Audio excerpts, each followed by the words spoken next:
Akhiruzzaman study করলে আপনি পাবেন যে অবশ্যই অবশ্যই নবী ঈসা ইবনে মারইয়াম এই পৃথিবীতে আবার আসছেন ইনশাআল্লাহ, এবং তিনি আসার আগেই মুসলিমদের মধ্যে একজন ত্রাণকর্তা আসবেন। তার নাম মুহাম্মদ। তার নাম কি? মুহাম্মদ। বাবার নামও আব্দুল্লাহ, মায়ের নামও আমিনা। মিল থাকবে বংশে, উঁচু নাক, চওড়া কপাল, নবী সাল্লাল্লাহু আলাইহি ওয়াসাল্লামের চেহারার সাথে সাদৃশ্য থাকবে, মুসলমানদেরকে নেতৃত্ব দিবেন ইনশাআল্লাহ।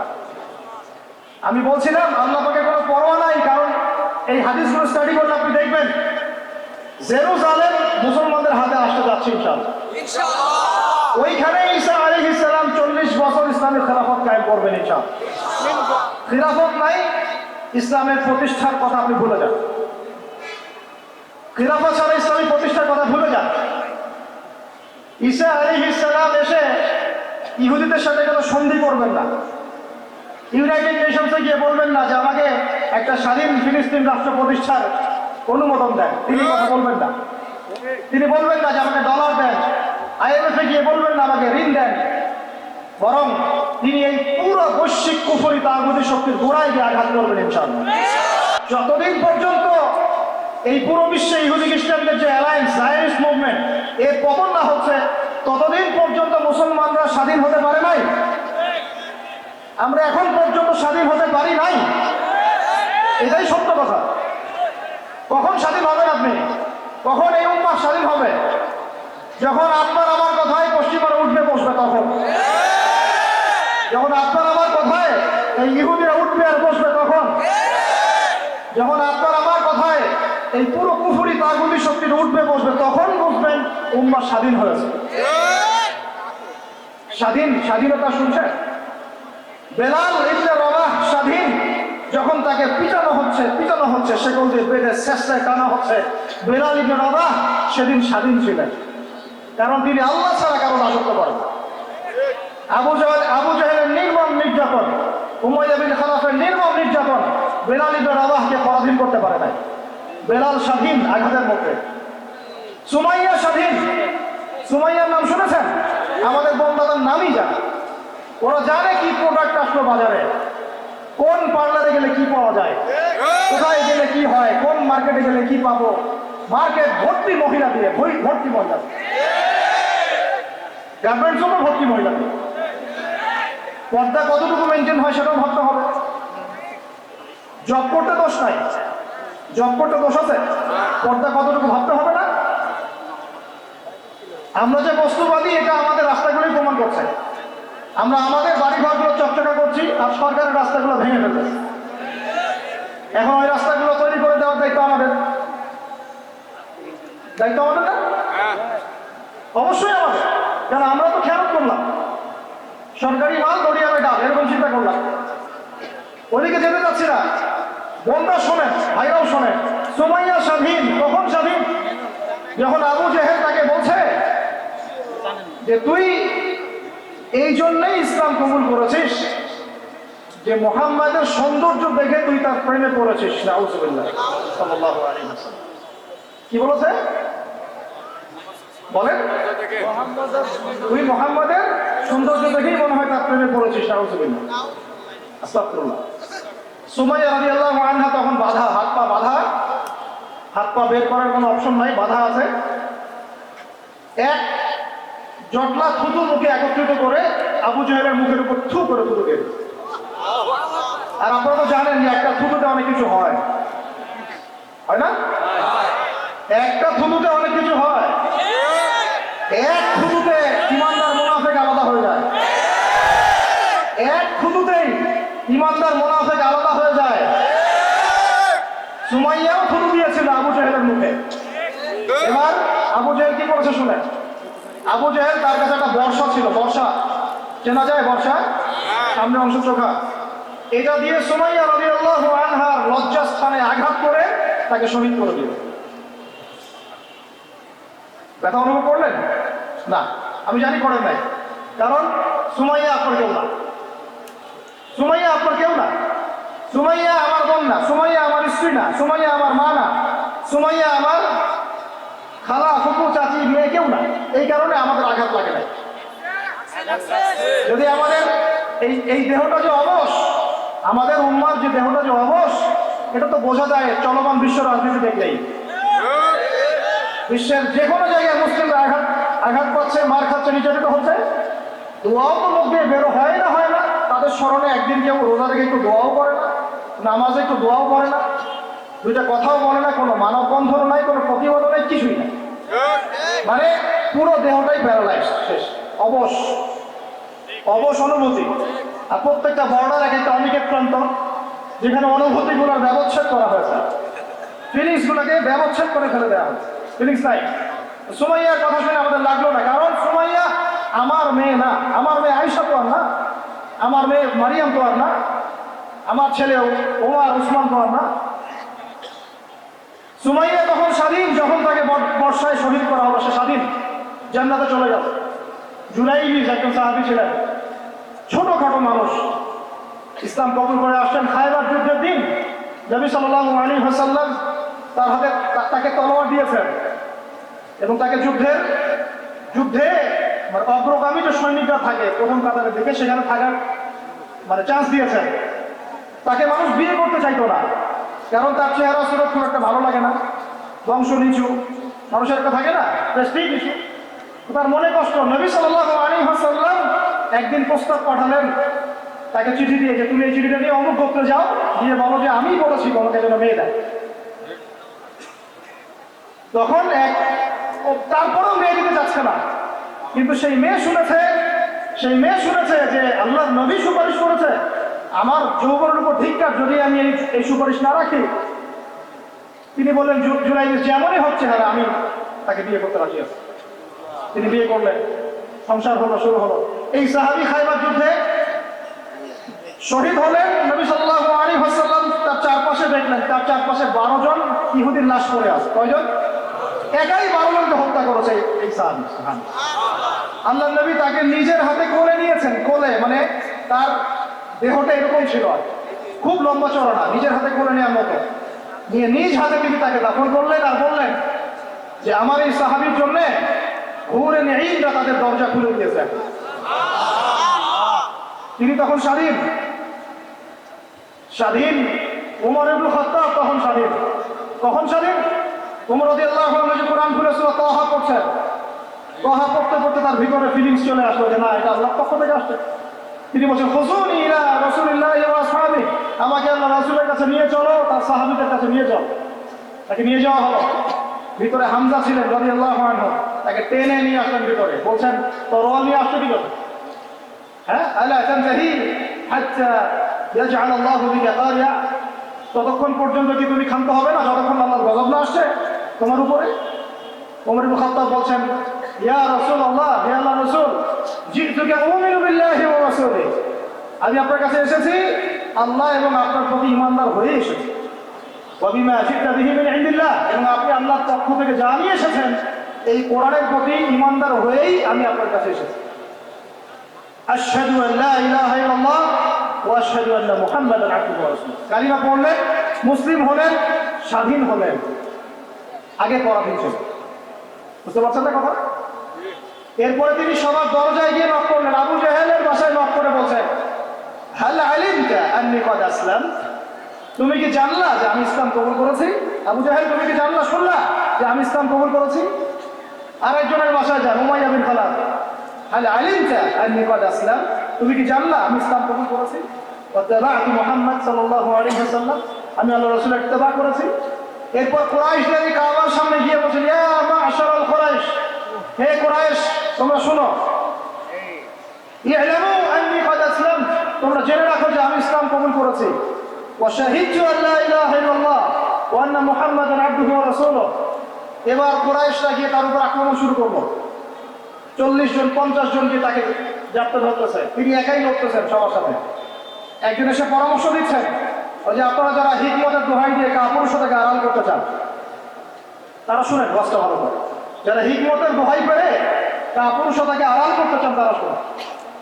উনি এসে বলেছেন যে আফালা কুনতা কাতান, তুমি কি ইসলাম কবুলের এই বিষয়টাকে গোপন রাখতে পারতা না?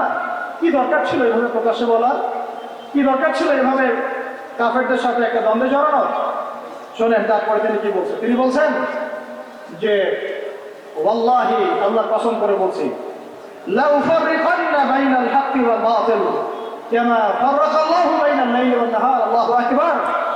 তিনি বলছেন আল্লাহর কসম করে বলছি আমি রাত এবং দিন আল্লাহ পাক যেভাবে আলাদা করে দেন এইরকম করে আমি সত্য আর মিথ্যা আলাদা করে দেব ইনশাআল্লাহ। আল্লাহু আকবার। এরপরে তার নাম হয়েছে আল ফারুক। কি নাম হয়েছে? ওমর এখন স্বাধীন। বলেন আমাকে উম্মাহ স্বাধীন? উম্মাহ স্বাধীন?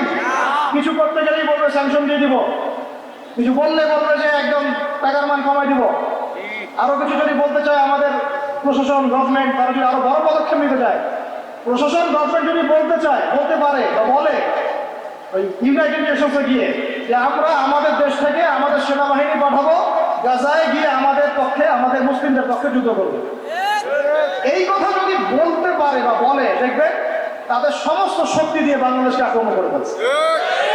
আপনি আমাকে বলেন আমরা স্বাধীন? উম্মাহ স্বাধীন? ওই তাগুতি শক্তির বিশ্বকুফরি শক্তির পরাজয় না হওয়া পর্যন্ত মুসলমানরা স্বাধীন না। আর ঈসা ইবনে মারিয়াম এই গাল গল্প করতে আসবেন না, তিনি মানুষকে খালি সুরসুরি মার্কা ওয়াজ করতে আসবেন না, তিনি আসবেন ওই গোড়ায় আঘাত করতে ইনশাআল্লাহ। আর মাহদী মানুষকে সুরসুরি মার্কা ওয়াজ করবেন না, খালি ফজিলত আর ফজিলত এভাবে নয়, তিনি আসবেন দাওয়াতের মিশন নিয়ে উম্মাহকে ঐক্যবদ্ধ করবেন, কুফারদের সাথে মুসলমানদের একদম সশস্ত্র যুদ্ধ হবে, তারপরে এদের একটা একটা করে খুঁজে বের করে মারা হবে ইনশাআল্লাহ।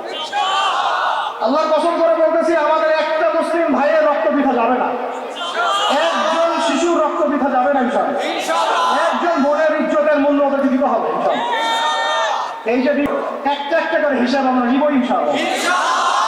1914 সাল থেকে 2023 পর্যন্ত প্রায় 3.5 লক্ষ মানুষকে হত্যা করা হয়েছে, এই হিসেব ওরা দিবে ইনশাআল্লাহ। এই হিসেব আমরা নিব ইনশাআল্লাহ, আমরা ছাড়বো না ইনশাআল্লাহ। এই ফিলিস্তিন আমরা ছাড়বো না, এই জেরুজালেমও ছাড়বো না। আর মনে রাখেন আমাদের এখানে কি হবে তারপরও আল্লাহ পাক করবেন না, আল্লাহ পাক জানেন কোন জায়গা থেকে দিন কায়েম করতে হবে। ঈসা ইবনে মারিয়াম 40 বছর ওই তাখ্ত থেকে ওই সিংহাসন থেকে পুরো বিশ্বটাকে শাসন করবে ইনশাআল্লাহ। আপনার আঞ্চলিক রাজনীতি নিয়ে পড়ে আসেন থাকেন, আমি বিশ্ব রাজনীতি নিয়ে কথা বলি। আঞ্চলিক পলিটিক্সে আমার কোনো আগ্রহ নাই, কারণ আমি জানি এই পুরো সাবকন্টিনেন্ট শাসন করবে ঈসা আলাইহিস সালাম। যদি আমরা তার পক্ষের লোক হয়ে যাই তাহলে আমরা ইজ্জত সম্মান পাবো ইনশাআল্লাহ, আর যদি আমরা তার বিপক্ষে চলে যাই দেখবেন জিল্লতি আর জিল্লতি নেমে আসবে। আল্লাহ মাফ করুন। এখন শুনেন ইবনুল খাত্তাব স্বাধীন এইখানে হামজা রাদিয়াল্লাহু আনহু স্বীকার করে আসেন। যুব ভাই আপনি শুনেন, এই যে ওমরের কথা বললাম এরকম একটা ছেলে আমাকে দিতে পারবেন ঘর থেকে, প্রত্যেকটা ঘর থেকে পারবেন? সাহস আছে খালি বলবে যে আমি রাত দিন যেমন আল্লাহ আলাদা করে দেন আমি সত্য মিথ্যা আলাদা করে দেবো, পারবে? তোমরা টিকটক চালাচ্ছ, তোমরা টিকটক চালাচ্ছ, পাবজি খেলতেছো, ফ্রি ফায়ার খেলতেছো, মেয়ে নিয়ে পড়ে আসো, তোমরা কিভাবে আমাকে নেতৃত্ব দিবা? নামাজ পড়তেছো না, সাপ্তাহিক সওয়াব তো রাখো না, মনে হয় আল্লাহ ভালো জানেন, দান সাদাকা কতটুকু করো আল্লাহ ভালো জানেন, কোরআন তেলাওয়াত করতে শিখতেছো না, কোনো আলেমের সহমতে যাও না, ইউটিউব অনলাইন ফেসবুক ব্যাস দেখো। ইউটিউব অনলাইন ফেসবুক হচ্ছে একটা ফিতনা প্রোগ্রাম। আপনি বলতে পারেন যে আমার লেকচার তো যায়, অনেক বড় বড় আলেমের লেকচারও যায়, সব মেনে নিয়েই বলছে এটা ফিতনা প্রোগ্রাম, সব মেনে নিলাম আপনার কথা, মেনে নিয়েই বলতেছি ফিতনা, কারণ এর কন্ট্রোলও কুফর শক্তির আছে, এর কন্ট্রোলও তাগুতি শক্তির আছে। আপনি এটা নিয়ন্ত্রণ করেন না, এই প্রযুক্তি আপনি তৈরি করেন না। আমরা আলাদা করে কোনো মুসলিম কমিউনিটি সোসাইটিও বিল্ড আপ করতে পারি না অনলাইনে, বুঝেছি? আমাদের কোনো স্বতন্ত্র সামাজিক যোগাযোগ মাধ্যম আছে বলেন? ওমর ইবনে খাত্তাবের মতো একজন স্বাধীন মানুষ দেন, হামজা রাদিয়াল্লাহু আনহু স্বাধীন তখন। আবু জাহেল আল্লাহর নবীকে একটা আঘাত করেছে, বলেন নাউজুবিল্লাহ সাল্লাল্লাহু আলাইহি ওয়াসাল্লাম। আপনারা তো জানেন তার পিঠের মধ্যে উঠে নাড়ি ভুড়ি দেওয়া হয়েছে, চাপানো হয়েছে। তো এই দৃশ্য একজন দাসী দেখেছে, হামজা রাদিয়াল্লাহু আনহু স্বীকার করে আসছেন, তাকে বলছে তোমার ভাতিজাকে এইরকম আঘাত করেছে আবু জাহেল। আবু জাহেলের নাম কিন্তু আবু জাহেল না, আবু জাহেলের নাম আবুল হাকাম। সেও কিন্তু আল্লাহকে বিশ্বাস করতো। আপনারা মনে করবেন না যে সে একদম ইহুদি ছিল বা খ্রিস্টান ছিল, এমন না, সে আল্লাহকে বিশ্বাস করতো কিন্তু আল্লাহ পাকের বিধান মানত না। এখন হামজা রাদিয়াল্লাহু আনহু বলছেন, আওয়া ফাআলা যালিক, সে কি সত্যিই কাজ করেছে? হ্যাঁ, সত্যিই কাজ করেছে। আচ্ছা চলো দেখাও আবু জেহেল কোথায় আছে।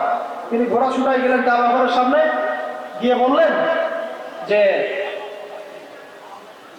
তুমি আমার ভাতিজাকে গালি দিয়েছো, তুমি আমার ভাতিজাকে আঘাত করেছো, জেনে রাখো আমি আজকে থেকে আমার ভাতিজার দিনের উপর আছি।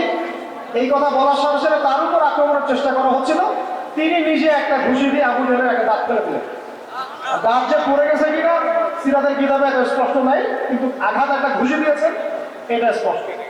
ঘুষি দিয়ে বলছে রুদ্দাহা ইনিস্তাতা, রুদ্দাহা ইনিস্তাতা, যদি সাধ্য থাকে এই ঘুষিটা আমাকে ফেরত দিয়ে দেখা, সাধ্য থাকলে আমাকে একটা আঘাত করে দেখা। আকুলু মা ইয়াকুল, আমি তাই বলি যে আমার ভাতিজা বলে।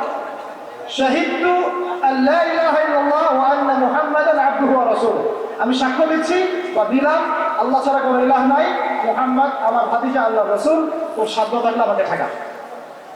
এরকম জেনারেশন দিতে পারবেন? আপনার ছেলেটা কি এরকম? আপনার ভাইরা কি এরকম?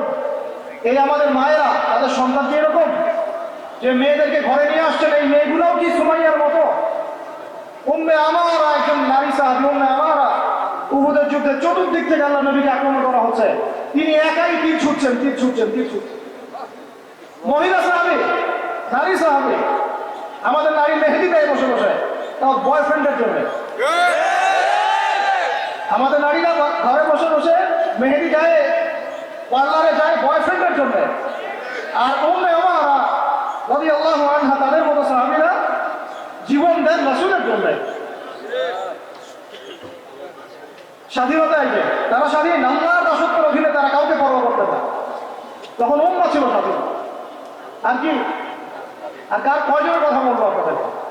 মুসআব বিন উমাইর, বিখ্যাত সাহাবী, তরুণ সাহাবী, দায়ী মানুষ, এত দামি পারফিউম ইউজ করতেন, এটা এখনকার লাখ টাকা কোটি টাকার দাম হবে।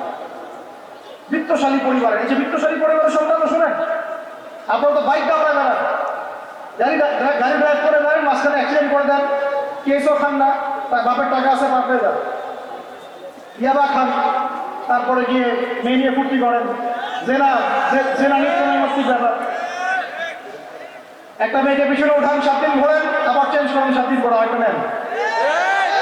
মুসআব বিন উমাইরও ধনীর সন্তান ছিলেন, ধনীর দুলাল।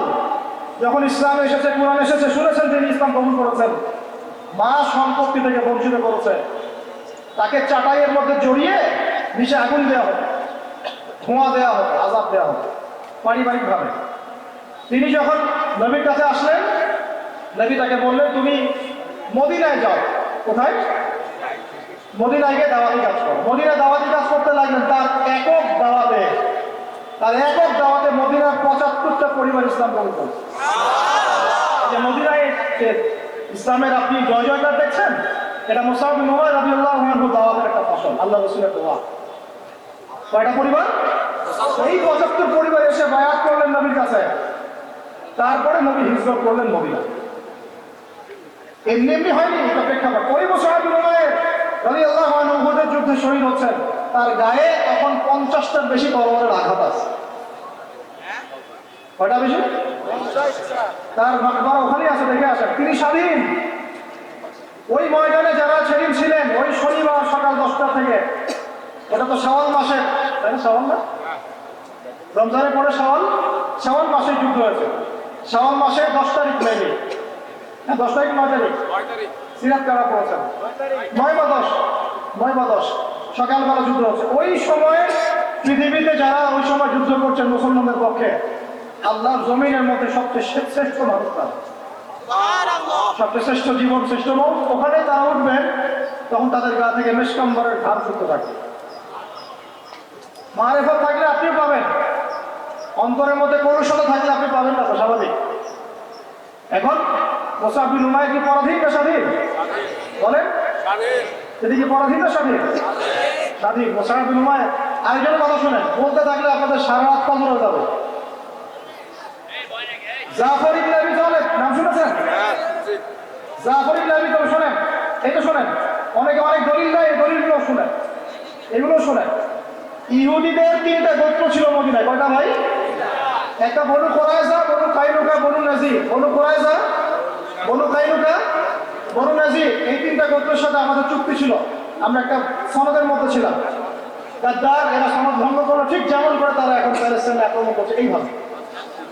সনদ ভঙ্গ করলে বনু কাইনুকার বাজারে আমাদের এক মহিলা সাহাবী দুই বোন গিয়েছেন হাজতে সোনার দোকানে। ইহুদি তাকে বলছে নিকাব খোলো, সে নিকাব খুলছে না, খুলবে না।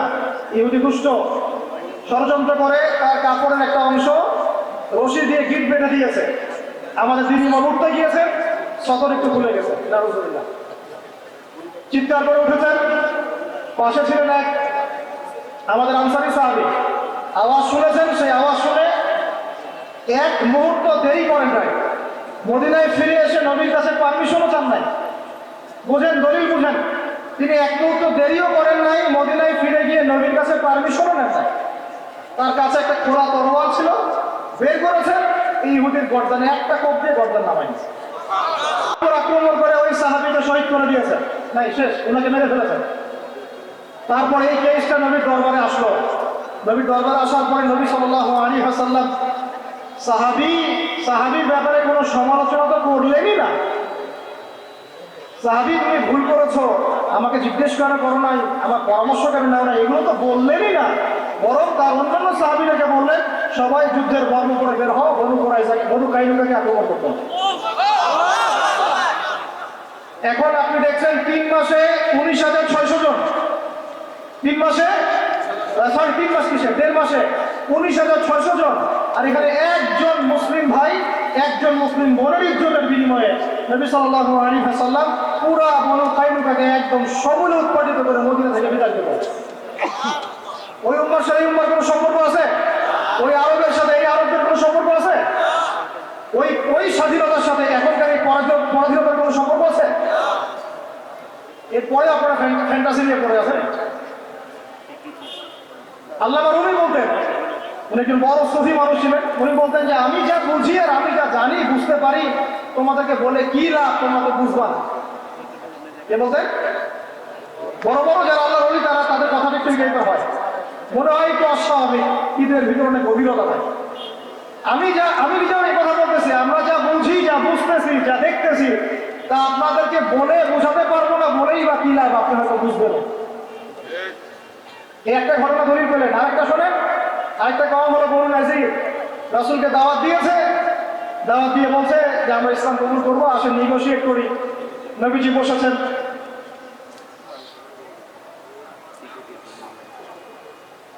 আমি গুটিয়ে নিচ্ছি, এই 2-3টা কথা বলে গুটিয়ে নিচ্ছি।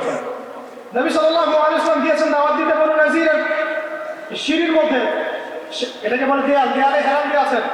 উপর থেকে এরা চাকি আছে না, চাকি আমরা ধান ভাঙে আগেকার মায়েরা বোনেরা, বড় বড় যে লোহার আর পাথরের, এইগুলো উপর থেকে ফেলে তাকে হত্যা করার চেষ্টা করেছিল বনু নাজির। কোন গোত্র? ইহুদিদের বনু নাজির। আল্লাহ নবী জিবরাইল আলাইহিস সালামের মাধ্যমে জানতে পারলেন, সেখান থেকে উঠলেন, উঠে বললেন যে ঠিক আছে, বনু নাজিরকে আমরা অবরোধ করবো। 1.5-2 মাস অবরোধ করে রাখা হলো। সূরা হাশরে করে দেখেন। এরপরে এরা নিজেদের ঘরবাড়িগুলো কাঁধে করে নিয়ে মদিনা থেকে বিতাড়িত হলো। বনু নাজির, দলিল নাম্বার 2। 3 বনু কুরাইজা, বাকি আছে শুধু একটা। এখন বনু কুরাইজা, বনু কুরাইজাকে বলা হয়েছে আমাদের সাথে থাকবে, অন্যদের সাথে যেতে পারবো না। ওকে ভাই, খন্দকের যুদ্ধে 10,000 সেনাবাহিনী নিয়ে আবু সুফিয়ান আক্রমণ করেছে মদিনা, অবরোধ করে রেখেছে। এই সুযোগে বনু কুরাইজা কুরাইশদের সাথে মিলে আমাদের সাথে গাদ্দারি করে। আল্লাহ নবী যুদ্ধ শেষ করে বনু কুরাইজায় গিয়ে কেউ আসরের নামাজ পড়বে না, ওদের সাথে গিয়ে মীমাংসা করতে হবে তারপর। ওখানে গিয়ে ওদেরকে অবরোধ করা হলো। সাদ বিন মুআয রাদিয়াল্লাহু আনহু হাতে এই বনু কুরাইজার একজন বানের যারা ছিল এদের সবার গর্দান নামানো হয়। এটা বনু কুরাইজা, বনু কাইনুকা, বনু নাজির, 3টা বড় বড় গোত্রের সাথে আমাদের যুদ্ধ হয়েছে নবী জীবিত থাকাকালীন। কি কি শুনিয়ে দেখেছেন। আর এখন আপনি দেখছেন বিগত 100 বছর, 1914 থেকে 2023 পর্যন্ত মার তারা দিতেই আছে, মুসলমান খাইতেই আছে। 4বার বড় বড় যুদ্ধ হয়েছে। যুদ্ধ এই 4টাতে মুসলমানদের মোটামুটি পরাজয়। এখন মোটামুটি 78 থেকে 80% জায়গা ওদের। এখন কি নতুন করে এই জিহাদটা ওখানে ফরজ হয়েছে না আগে থেকে ছিল? ওদেরকে বের করে দেওয়ার পর, তিনটা গোত্রকে বের করে দেওয়ার পর খায়বারে তারা কিছু বাকি ছিল। আলী রাদিয়াল্লাহু আনহু হাতে পতাকা দিয়ে বললেন, খায়বারে যাও আক্রমণ কর, এই নাইম দুর্গ তুমি জয় করবে ইনশাআল্লাহ। খায়বারের মারহাব ছিল একজন বীর, ইহুদি বীর, একাই 10 জনের সাথে লড়তে পারে। আলী ইবনে আবি তালেবের তরোয়ালের আঘাতে ওর মাথার উপর থেকে তরোয়াল গিয়ে এইভাবে বসে গেছে মাটিতে, মানে দেহটা এইভাবে দ্বিখণ্ডিত হয়ে গেছে। ওদেরকে তারপরে বের করে দেওয়া হয়েছে। তারপর নবী সাল্লাল্লাহু আলাইহি ওয়াসাল্লাম বলেছেন তার ইন্তেকালের কয়েকদিন আগে, যে আমার ইন্তেকালের পর তোমরা বাকি যে অবশিষ্ট যারা আছে এদের সবাইকে জাজিরাতুল আরব থেকে বের করে দিবে। কে বলেছেন এটা বলেন? এখন তারপর ওমর রাদিয়াল্লাহু আনহু ওটা জয় করেন, আমাদের আন্ডারে থাকে। 1099 সালে ক্রুসেডাররা গিয়ে ওটা আবার দখল করে। তার মোটামুটি ভাবে 80 থেকে 90 বছরের মধ্যেই 1176 নাকি 87 1176 দিকে আইয়ুবী রাহিমাহুল্লাহ গিয়ে সেটা আবার জয় করেন। তারপরে আবার ওখানে লড়াই হয়েছে। তারপরে আবার গিয়ে আপনার মামলুকদের ভূমিকা আছে, জেঙ্গিদের ভূমিকা আছে, তুর্কিদের ভূমিকা আছে, ওসমানীয়রা আবার দখল করেছে। এই সিলসিলা চলতে চলতে 1914 সালে গিয়ে তারা এই ব্রিটেনের সহযোগিতায় এই জায়গাটা দখল করেছে। কত সালে? এই তো 1914 সালে। দখল করার পর থেকে এখন এই বিগত 100 বছরে ওখান থেকে তারা বিশ্বের সব নিয়ন্ত্রণ করা শুরু করেছে। জায়গা দখল থেকে শুরু করে মুসলিম ভাইদেরকে দমন, আমাদের বোনদেরকে ধর্ষণ, শিশুদেরকে হত্যা, জমি উপড়ে ফেলা, কি না করেছে। এখন তারা ওখানে দাজ্জালের শাসন প্রতিষ্ঠা করতে যাচ্ছে। এরাই তারা যারা দাজ্জালকে নিয়ে বিশ্বকে শাসন করবে। শেষ জামানার দাজ্জালের কনসেপ্ট না জানলে আল্লাহর কসম আপনি ওয়ার্ল্ড অ্যাফেয়ার্স বুঝতে পারবেন। এখন শেষ করে দেয় এই কথা থেকে, দেখুন তারা বিগত 100 বছরে ওখানে যা যা করেছে বা করে যাচ্ছে, এরপরেও যদি আমাদের টনক না নড়ে, আমরা যদি মনে করি যে আমরা তো খুব ভালো আছি, তাহলে আল্লাহর কসম আমরা এখন উম্মাও বুঝি নাই, স্বাধীনতাও বুঝি। আমাদের সবাইকে বুঝতে হবে পুরো মুসলিম উম্মাহ একটা দেহ। আমরা নিজেদের বেসিক ঠিক করব, অর্থনীতি ঠিক করব, আমাদের পরিবার ঠিক করব, আমাদের দাওয়াতের মোটিভটা ঠিক করব। এই ইস্যু পাগল জাতি হবো না, মূল জায়গা থাকার চেষ্টা করবো ইনশাআল্লাহ। আস্তে আস্তে সেই প্রজন্ম আসবে ইনশাআল্লাহ। আমি না পারি, আপনি না পারেন, আমাদের পরের জেনারেশন পারবে ইনশাআল্লাহ। বা তারপর একদিন না একদিন বাইতুল মুকাদ্দাসে আমরা নামাজ পড়বো ইনশাআল্লাহ। বাইতুল মুকাদ্দাসে সালাত আদায় না করা পর্যন্ত আমাদের শান্তি নাই। বাইতুল মুকাদ্দাস বিজয় না হওয়া পর্যন্ত এই মুসলিম উম্মার ঘুম নাই। কারণ তারা মুসলিমদেরকে ঘুমাতে দিবে না। তারা মুসলিমদেরকে ভাগ করে ফেলবে, বিভিন্ন মতবাদে ভাগ করে ফেলবে। তারা মুসলিমদেরকে স্যাংশন দিবে, অর্থনৈতিকভাবে পঙ্গু করে ফেলবে, মিডিয়া নিয়ন্ত্রণ করে ফেলবে, ওরা টেকনোলজি নিয়ন্ত্রণ করবে। মুসলিমদেরকে তারা দাঁড়াতে দিবে না যতক্ষণ পর্যন্ত বাইতুল মুকাদ্দাস পাচ্ছেন না। আর এখন এই ইস্যুগুলো নিয়ে কথা বললে মুসলমানদের মধ্যে এক শ্রেণীর মুনাফিক তারা আমাদের বিপক্ষে কথা বলা শুরু করে। এই জাতির এখন চিন্তা আশা করি বাকি নাই যে মুসলিমদের মধ্যে কত মুনাফিক ঢুকে গেছে। কোনো দলের সাথে আমাদের কোনো দ্বন্দ্ব নাই, আমাদের দ্বন্দ্ব হচ্ছে কথিত মুনাফিকদের সাথে, যারা এই চলমান সংকটের মধ্যেও মুসলমানদের পক্ষে না গিয়ে জালেমের পক্ষে নিচ্ছেন।